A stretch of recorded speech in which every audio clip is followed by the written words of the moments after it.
Hey guys, welcome back to my channel, Shelf Life Extension. My name is Alexis, and today I'm going to be talking about BookNetFest, which happened this past weekend in Orlando, as well as my August reading wrap-up. So I'm going to go ahead and be talking about the BookNetFest first. So if you want to skip this and just go ahead to the wrap-up, you're more than welcome to. You know, you can scrub ahead and figure it out however you want to. I do apologize for my glasses and the glare that's happening, but you know, you gotta wear them sometimes, so I'm sorry, just gonna have to deal with it a little bit. Yeah, otherwise, BookNetFest was created by Sam, by ThoughtsOnTomes, and Marines from MyNameIsMarines, and they created a convention which pretty much focuses all around booktubers and book reviewers and book lovers. So it's all about the readers, the ones who are consuming these books and the products that these authors are putting out. Considering it was like kind of the first year, it's the first convention where this is something that is so focused on us. I was very interested in going. It was this past weekend. So it was a one-day convention which happened at one of the hotels in downtown Orlando. The first day, technically, which was Friday, was a unofficial Harry Potter World day. I don't have an annual pass or tickets for Harry Potter World, so I did not go to that. So I just went on the one-day convention day, which was the Saturday. I met up with Annie from Bear's Books. She doesn't do YouTube anymore, but she is on Instagram. So if you look her up on Instagram, I believe it's still Bear's Book. I'll leave it down below. You can follow her on Instagram as well as Twitter. But we met up and went to the convention together and just kind of experienced it. So I'm going to tell you kind of like what happened and how it worked. Again, considering it was the first year of the convention, it was actually done pretty well. I had a really good time. I think what Sam and Marines did really well was being able to make each panel diverse, not only in like who was there and like what they represented in themselves and their channels, but also through their fan base, because you had people who had 100 subscribers sitting in a panel with people who had, you know, 10,000 subscribers, and you had, you know, man and woman, you had different, you know, adult channels as well as new age and, you know, young adult and whatever, all that good stuff. So there was a nice range for each different panel, and I think that overall each panel was really cool. I had a really good time. So the way that it was set up was that we had 2 rooms and you had to choose between 2 options throughout the day. So every hour was a new panel and you kind of got to pick what you wanted. So there was a big opening keynote that happened and then everyone kind of went their separate ways. There was stuff focused on YA, there was stuff focused on adult fiction, there was stuff focusing on fandom, there was stuff focusing on diversity. So there was a lot, and definitely I'm so interested to see what happens in the future, and especially next year to see possibly if it expands, like if they get more funding and help to like create a more bigger convention, because I think it'd be really interesting to see the types of panels that they choose and create. Again, like I said, I had a really good time. I got to meet Mike from Slice of Mike in real life, which was really cool. I got to see all these people that I like look up to and I've watched on YouTube for so long and actually like see their faces. They were like right there, which was really awesome. And I know for a lot of people it's like, obviously we do booktube, we're all introverts, we talk to our cameras for God's sake. So sometimes talking to people in real life is really hard. And for myself, you know, they tried to really force people to get outside of that, you know, not to be too scared, because it is a welcoming environment. Everybody's there for the same reason. So it's not hard to make friends, but for myself personally, I didn't really go out of my way to speak to people or try and get those connections, because one, I'm not necessarily consistent on booktube anymore. I wasn't even sure if I want to continue with booktube. So going to this convention was kind of like seeing if I can get that motivation back and seeing what all these other people are doing, all my friends, and what they are like being able to achieve. So yeah, I wasn't really sure like if I really wanted to continue with it. So in my mindset, I was like, it'd be nice to talk to these people, it'd be nice to make friends and stuff, but I'm not sure if that's something that I still want to do or continue with. So I didn't really go out of my way. And I know for a lot of people, it's like, you don't think it's gonna be clicky, and I know for some people it wasn't, but I personally think it kind of was. Like, again, even people that I talk to, even people that I know, it's like, it's hard to get outside of your friend groups and what you already know. And you know, like the bigger YouTubers like Kat and Christine and Connor and you know, everybody else, Jesse the reader and everything, it's just like they would stay with them, and of course they're welcoming for people to come through, but I feel like considering how intimate it was very intimidating. So for me, I just didn't want to deal with it, but nonetheless, it was very interesting. I had a good time. I did meet a whole bunch of people, and I did actually make some new friends, which I think, and new people that I am now interested in following on BookTube, and it was a good time. And I think that definitely next year, if it continues, if it becomes a consistent thing. I think anybody who does booktube or appreciates books and reviews or watching booktubers somehow connected to the community definitely should go. I think it was awesome and it was a great time, and I definitely like to see where it goes in the future. So yeah, BookNetFest, pretty cool. I'm sure there's a whole bunch of other YouTubers and booktubers who are doing a whole bunch of videos and talking about it, so definitely check them out to see, kind of like get a more well-rounded understanding of what went on and how it worked. But yeah, otherwise I highly recommend it. It was a good time nonetheless. Otherwise, right now I'm gonna go ahead and get started on my monthly reading wrap-up.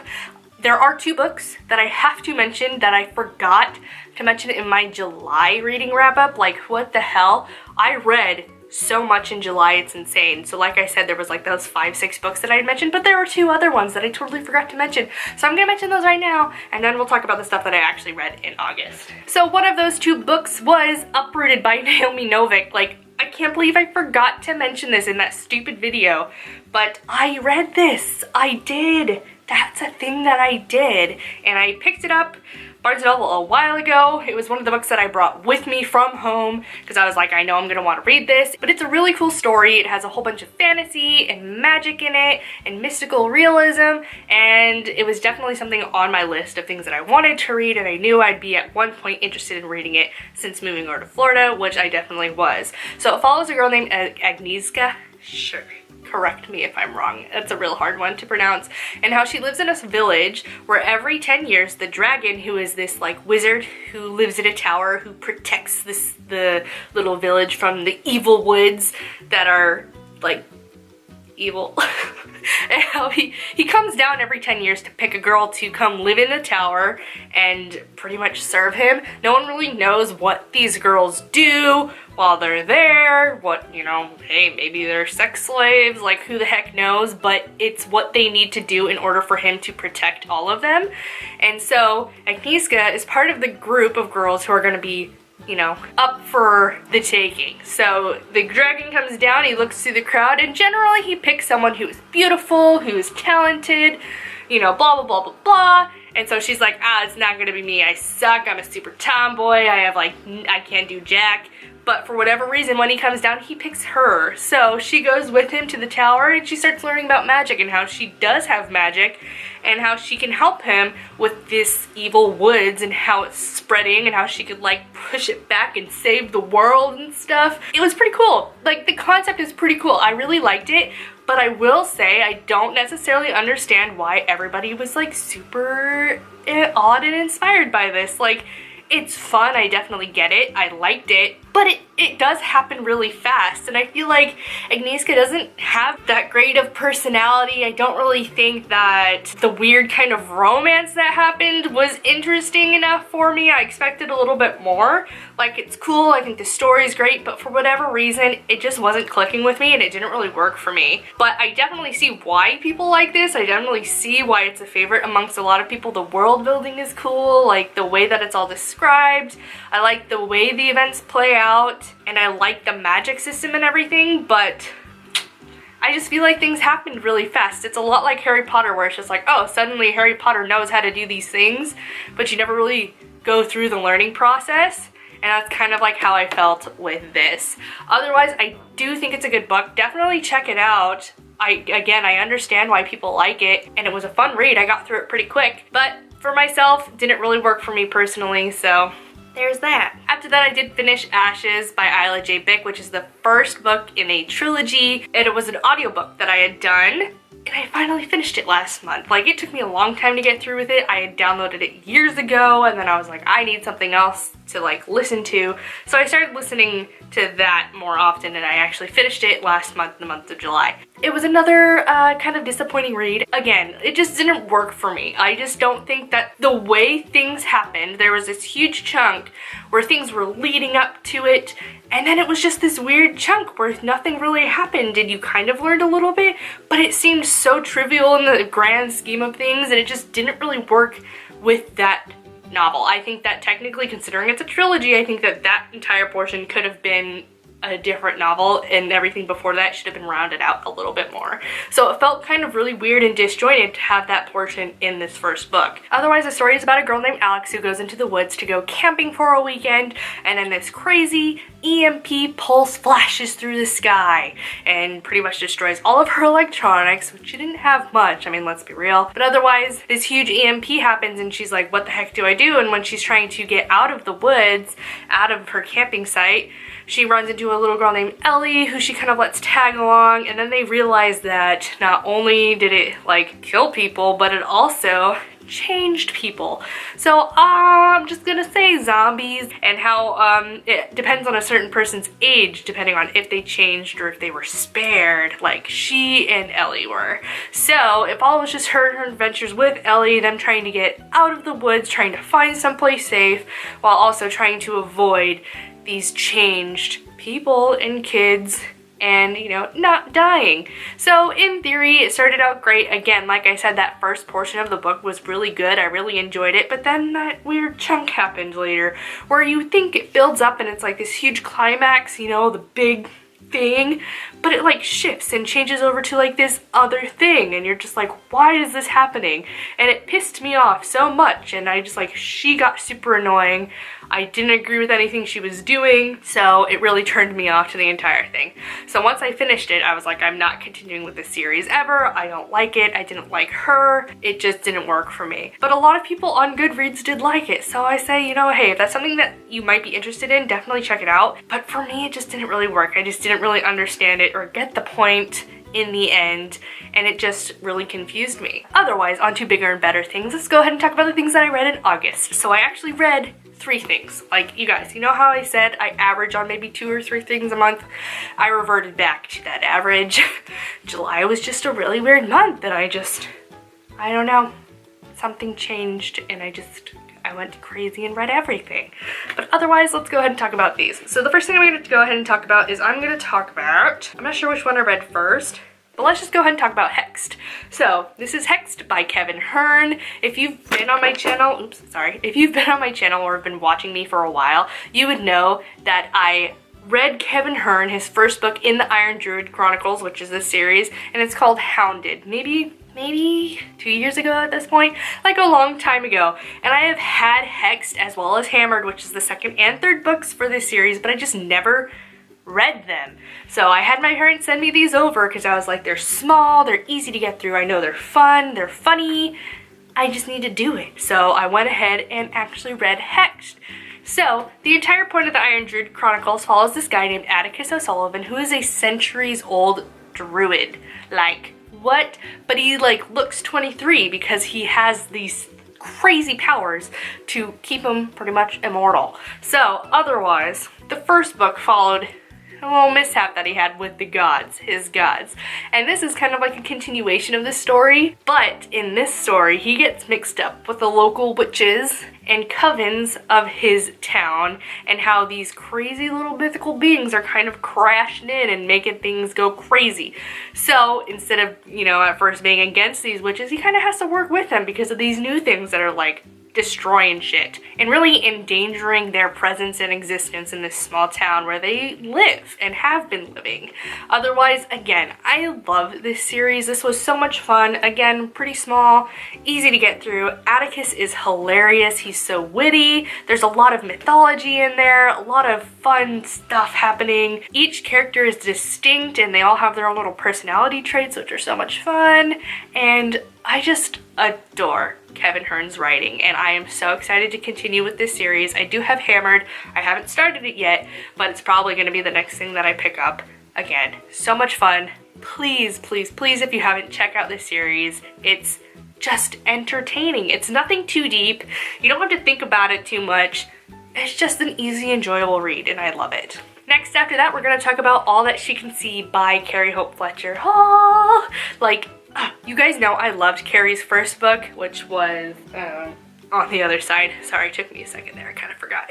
And I'm sorry with the changing of the lighting, which I just noticed. I loved her first book. It was super romantic, it was fun, it was light, it was just adorable, and I just enjoyed it so much. This, definitely stepping away from that. Like, this book is totally different from On the Other Side.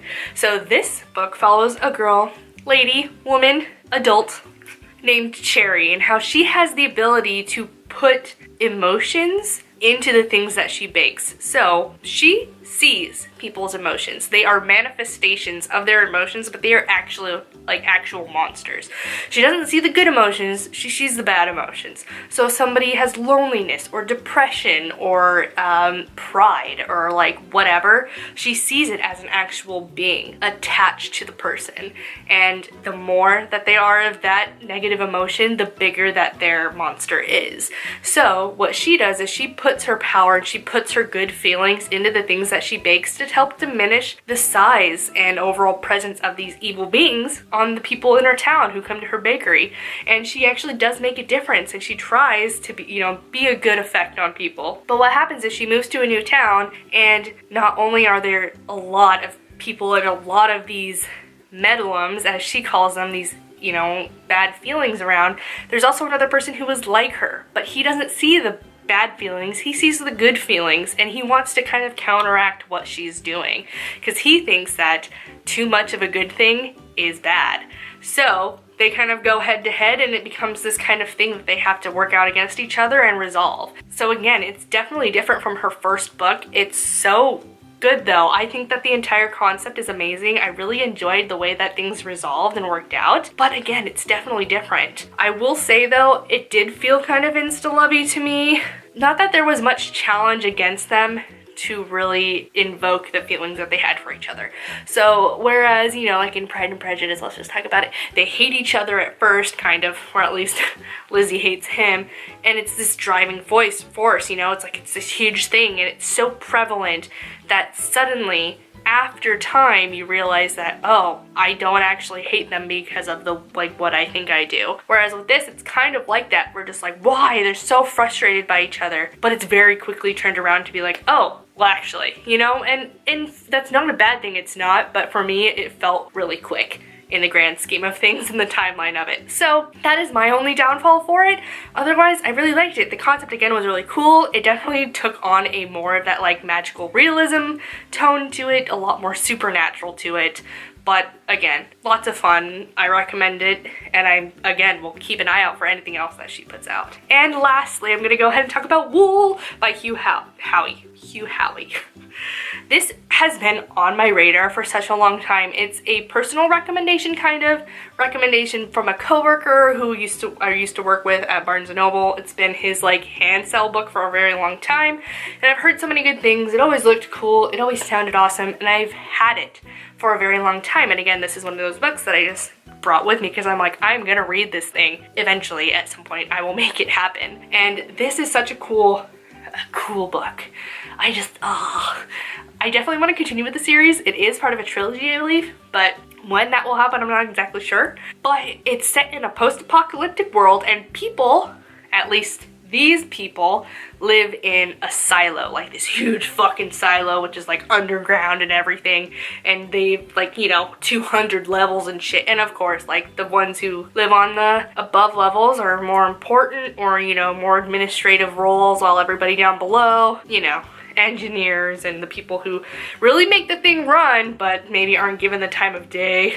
But so it's one of those societies, but pretty much this entire society focuses on the fact that they have these cameras which look to the outside world, but these cameras, they get clogged and covered in the dirt because the world literally is a wasteland. It's just sand dunes and shit blowing around, and of course it fogs up the lenses. So they need people to clean the lenses. But of course, if you go outside, you're done for. You're gonna die. They have been trying for centuries and years to try and build suits that will allow them to survive, possibly, or at least longer, give them a better chance, but they haven't been able to create something that will legitimately let them go out and possibly come back in.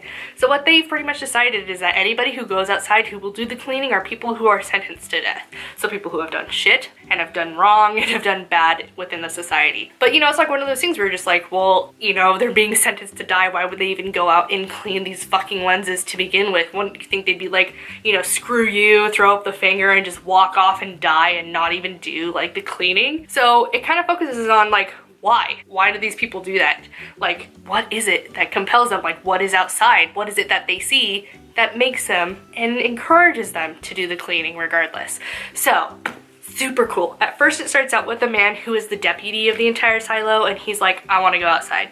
So he's pretty much just like, I'm done, deuces, I want to go outside. And they're like, the fuck? So they let him, and you kind of find out like what's happening and what goes on. But then it quickly switches over to the present day and how a new person is being picked to become the new deputy, the process of picking out who they want to, and how it's this girl named Jules who was an engineer working at the very below, and how they think she'll be a great asset to the community of the silo. She'll be a great deputy, and pretty much what she discovers and what she finds, and how some people in the silo are like, fuck no, and trying to shut her down and fuck it all up for her. And there's so much that you discover. Like, I remember I was like a third way through the book, and on Goodreads I was like, what the fuck? It like blew my mind what was happening. It was super cool. I really liked it. I think it wasn't as intense as I wanted it to be, especially when it came to the very end, but it's one of those things where you're just like, I see where you're going with this.